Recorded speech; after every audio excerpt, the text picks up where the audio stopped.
Hi friend, আপনারা কীরকম আছেন? আমি ভাববো আপনারা অবশ্যই ভালো আছেন। আপনার এই ভালো থাকা আমার অবশ্যই দরকার, কারণ আপনারা ভালো থাকলে আমার সম্পূর্ণ ভিডিওটা দেখতে থাকবেন এবং আমি তোমাদের সামনে কি ব্লগ নিয়ে আসবো নিত্য নতুন, সেটিও তোমাদের সামনে শেয়ার করতে পারবো। তাই আপনাদের আশীর্বাদ এবং ভালো থাকা আমাদের একান্তভাবে কামনা করি। নমস্কার। তাই আমি তোমাদের সামনে যে ব্লগটি নিয়ে আসলাম সেটি তোমাদের সামনে এক্ষুনি শেয়ার করব। সেই ব্লগটি তোমাদের সামনে আমি শেয়ার করতেছি। এই যে আসেন এইদিকে।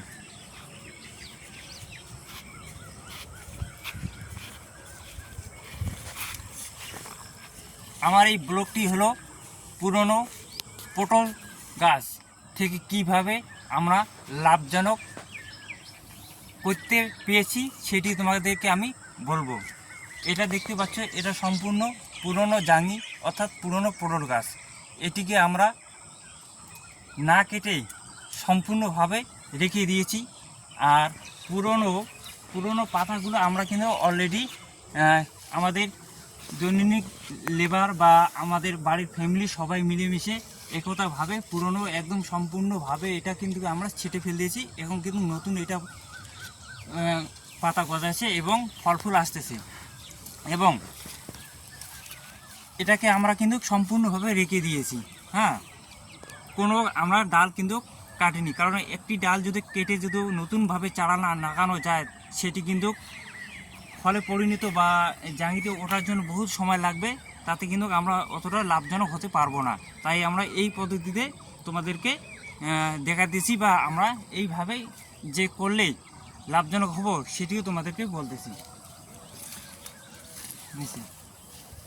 আমরা কিন্তু জমিতে প্রথমত গাছের সম্পূর্ণ চাষ করছি এবং পরিষ্কার পরিচ্ছন্নতা করছি। ওইটা সম্পূর্ণ জায়গাটা ক্যামেরাম্যানকে দেখাতে পারবো। সম্পূর্ণ জায়গাটা কিন্তু আমরা পুরো একদম ক্লিয়ারভাবে কোদাল দিয়ে কোপে পরিষ্কার করছি, এবং লেবার দিয়ে বা বাড়ির সবাই মিলেমিশে, আমরা যেহেতু গ্রাম এলাকা অত আমাদের ইনকাম বা আমরা গরিব মানুষ, টাকা পয়সা নেই, তাই আমরা নিজেই যতটা সাধ্যরা চেষ্টা করি নিজেই করানোর জন্য। পরিষ্কার আমরা কিন্তু নিজে করছি। কইরা গাছের গোড়া থেকে সম্পূর্ণভাবে পরিষ্কার পরিচ্ছন্নতা কইরা আমরা কিন্তু এটাকে প্রথমত আমরা গোবর সার, বাড়ির গোবর সার এটাতে আমরা বেশি পরিমাণে কিন্তু দিয়েছি। তারপরে হালকা পরিমাণে রাসায়নিক সার দিয়েছি। দেওয়ার পর এটাকে আমরা ভালোভাবে ঢেকে দিয়েছি, এবং ঢেকে দেওয়ার পরেই এটাতে কিন্তু দেখো কিছুদিনের মধ্যেই এটাতে আমরা নতুনভাবে ডালপালা দেখতেছি এবং ফল ফুল কিন্তু অলরেডি এসেছে। এরপরে আমরা জমিতে প্রয়োজন ছিল সম্পূর্ণভাবে জলটা কিন্তু আমরা অলরেডি দুবার কিন্তু দিয়েছি। দেওয়ার পরেও কিন্তু আবারও কিন্তু আমরা ডিএপি সার বা রাসায়নিক 10-26 সার আমরা দিয়েছি। তোমরাও দিতে পারেন, যদি আমার এই পদ্ধতিতে আপনারাও করতে পারেন তবে তোমরাও এই পদ্ধতিতে দিতে পারেন। আমি কিন্তু এই পদ্ধতিতে করতেছি।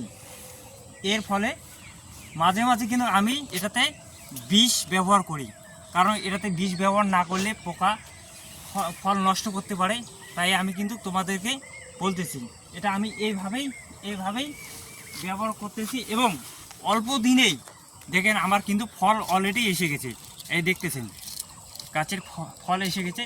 তাই আমি তোমাদেরকে বলতেছি, দেখেন আমি এই পদ্ধতিতে তোমাদেরকে দেখা দিচ্ছি। আমি কিন্তু অলরেডি করছি, এটাতে আমার লাভ বহুত হবে, কারণ একটি নতুন করে পটল চারা লাগালে অনেক সময় লাগবে, আর আমার কিন্তু অলরেডি ফলে এসে গেছে দেখেন। তাই এই পদ্ধতি আপনারাও করতে পারেন। আমি কিন্তু তোমাদেরকে বলতেছি, এই পদ্ধতিতে করলে আপনাদের অবশ্যই লাভজনক হবে।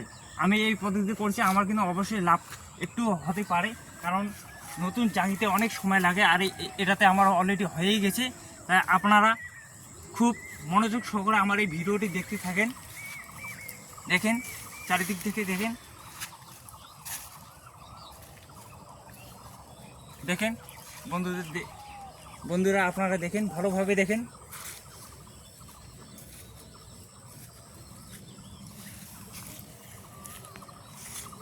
আপনারা যদি এই পদ্ধতি করেন অবশ্যই লাভ হবে, কিন্তু একটা মনে রাখবেন, সম্পূর্ণভাবে যত্ন সহকারে জিনিসটাকে পরিচালনা করবেন এবং এটাতে মাঝে মাঝে বিষ এবং ফল ফুলের স্প্রে করবেন। আমি কিন্তু করছি, আপনারাও যদি এই পদ্ধতি করেন, আপনারাও আমার এই ভিডিওটি দেখে আপনারাও করতে পারেন। আমি এই পদ্ধতি করে কিন্তু লাভজনক করছি। এবারও আমি এই পদ্ধতিতে আমি পুরনো জাঙ্গিয়া অর্থাৎ পটল গাছ এই জাঙ্গিতে সম্পূর্ণভাবেই রেখেছি, কোনো ডালপাল কাটিনি। তাই বন্ধুরা, আমার এই ভিডিওটি যদি তোমাদেরকে ভালো লাগে তাহলে কিন্তু অবশ্যই পুরো ভিডিওটা দেখে একটু হলেও ছোট ভাই ভেবে বা নিজের ছেলে ভেবে আমার এই চ্যানেলটিতে আপনাদের যদি আশীর্বাদ একটু পাই তাহলে আমারকে ভালো করে দেবেন, এবং আমার যদি কোনো ভুল ত্রুটি হয় তাহলে ছোট ভাই ভেবে আমাকে একটু ক্ষমা করবেন। নমস্কার।